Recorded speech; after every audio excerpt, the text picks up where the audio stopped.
Je suis devant Westminster ce matin, après l'échec de Theresa May hier soir. Cette nouvelle tentative de faire passer son deal a sans surprise été rejetée, à 391 contre 242 voix. Nous sommes à 17 jours de la date fatidique du 29 mars, le B-Day, comme l'ont surnommé les journaux anglais, et personne ne sait encore comment les choses vont évoluer. Ce vote est un cinglant désaveu pour la première ministre conservatrice qui a âprement négocié ce texte de près de 600 pages pendant de longs mois.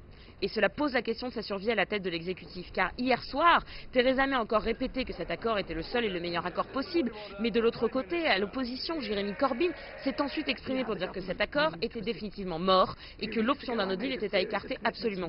La question après cet échec, c'est que va-t-il se passer ? Le Parlement votera à nouveau jeudi, et cette fois sur une proposition de report limité du Brexit. Les 27 doivent toutefois donner leur accord à l'unanimité, et les dirigeants européens ont prévenu que toute demande en ce sens devrait être dûment justifiée. Car relancer des discussions avec Bruxelles pour obtenir de nouveaux changements ne semble pas franchement être une option. Jean-Claude Juncker, président de la Commission, a averti lundi qu'il n'y aura pas de troisième chance. C'est cet accord où le Brexit pourrait ne pas se produire du tout. Le négociateur en chef de l'Union européenne, Michel Barnier, a également prévenu mardi qu'il n'y aurait pas de période de transition après la date officielle du Brexit le 29 mars, sans approbation en tout cas de l'accord de retrait.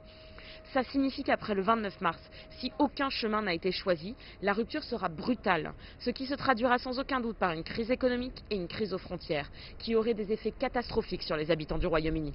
Floriane Virgile, Londres, CGTN.